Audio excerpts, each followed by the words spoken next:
Hello friends, આજે હું તમારી સાથે શેર કરીશ મોઢામાં મૂકતા જ ઓગળી જાય તેવા સોફ્ટ અને ઘીથી લસલસતા ગોળ ચૂરમાના લાડવાની રેસિપી.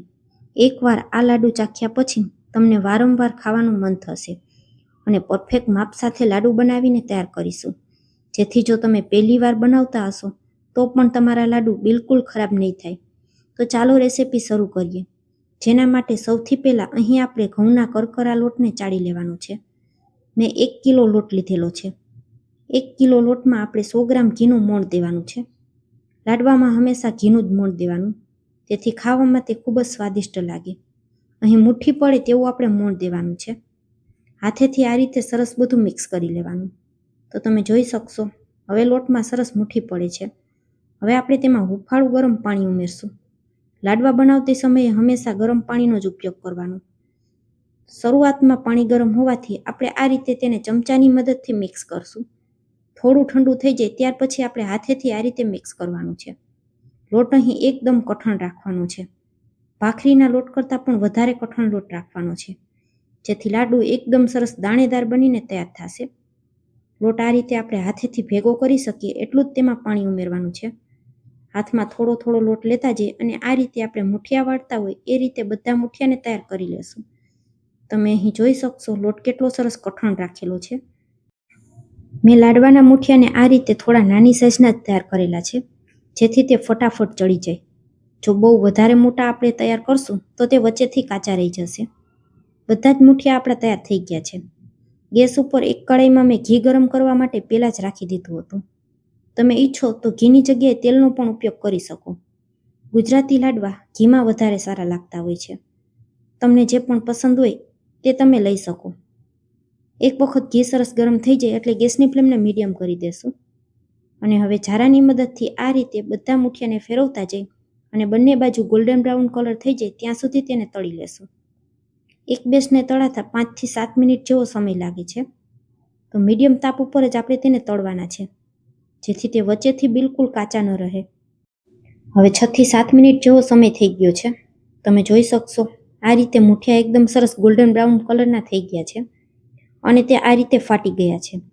મુઠિયા આ રીતે ફાટી જાય તો સમજવાના કે લાડુ આપણું એકદમ સરસ દાણેદાર બનીને તૈયાર થશે.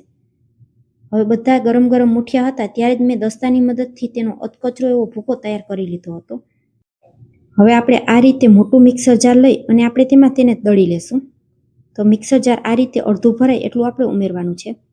ઢાંકણ ઢાંકી અને પલ્સ મોડ ઉપર ચાલુ બંધ કરતા જઈ અને આપણે તેનો ભૂકો તૈયાર કરવાનો છે.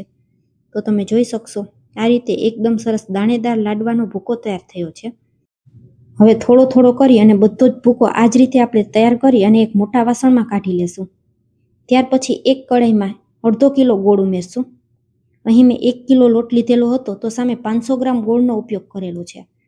તમારા ઘરમાં જે રીતે ગળ્યું ખાતા હોય એ રીતે તમે ગોળ થોડો વધારે કે ઓછો કરી શકો. આ માપથી ના વધારે લાડુ ગળ્યા લાગશે કે ના એકદમ મોડા લાગશે. મારા ઘરમાં આટલું જ ગળ્યું પસંદ કરે છે, તો મેં એ રીતે ગોળ ઉમેરેલો છે. સામે 500 ગ્રામ જ આપણે ઘી ઉમેરવાનું છે અને હવે કઢાઈને ગેસ ઉપર રાખી અને તેમાં એક ઉભરો આવી જાય ત્યાં સુધી તેને થવા દેવાનું છે. અહીં ગોળ ઘીનો આપણે કોઈ પણ જાતનો પાયો તૈયાર કરવાનો નથી.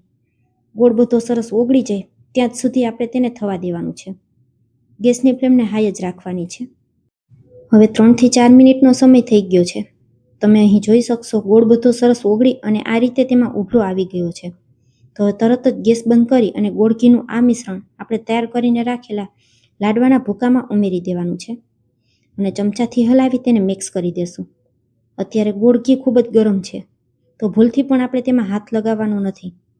શરૂઆતમાં જ્યાં સુધી ગોળ ઘી ગરમ હોય ત્યાં સુધી આપણે તેને આ રીતે ચમચાની મદદથી જ મિક્સ કરવાનું અને આ મિશ્રણ એકદમ સરસ ઠંડુ થઈ જાય ત્યાર પછી આપણે તેને હાથેથી મિક્સ કરશું.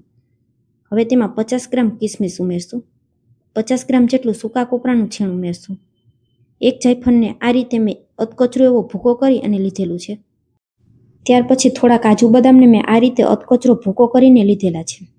આ બધી વસ્તુનો સ્વાદ લાડવામાં ખૂબ જ સરસ લાગે છે. ચમચાથી હલાવી અને મિક્સ કરી દેશું. આમાંથી જો તમને કોઈ પણ વસ્તુ પસંદ ન હોય તો તમે સ્કીપ પણ કરી શકો. હવે બધું સરસ મિક્સ થઈ ગયું છે. હવે લાડવાનું મિશ્રણ થોડું ઠંડુ પણ થઈ ગયું છે. આપણે તેને હાથ લગાવીએ તો ગરમ નથી લાગતું. તો હવે આપણે તેમાંથી લાડવા બનાવી તૈયાર કરી લેશું. હાથમાં આ રીતે 1 મુઠ્ઠી જેટલું મિશ્રણ લઈ અને આપણે તેમાંથી લાડુ વાળી તૈયાર કરી લેશું. વિડીયોમાં બતાવેલી રીત મુજબ લાડવાને તૈયાર કરવાના છે. થોડા આ રીતે ભાર દઈ અને લાડવાને બનાવવાના, જેથી તે બિલકુલ છૂટા ન પડે. અહીં તમે જોઈ શકશો આપણા લાડુ એકદમ સરસ ઘીથી લસલસતા તૈયાર થયા છે.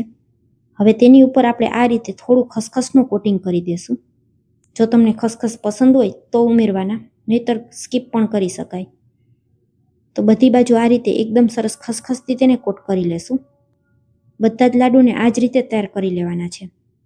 તો ફ્રેન્ડ્સ, આજની રેસિપી પૂરી જોયા પછી જો તમને જરા પણ પસંદ આવે તો વિડીયોને એક લાઇક કરજો, તમારા ફ્રેન્ડ્સ અને ફેમિલીમાં શેર કરજો, અને મારી રેસિપીઓ તમને જોવી ગમતી હોય તો મને સપોર્ટ કરવા બદલ મારી ચેનલને સબસ્ક્રાઈબ જરૂરથી કરજો. અને તમને આ લાડવાની રેસિપી કેવી લાગી તે પણ કોમેન્ટમાં જરૂરથી લખજો. ફરી મળીશું આવી જ એક નવી રેસિપી સાથે. ત્યાં સુધી સૌને મારા જય માતાજી.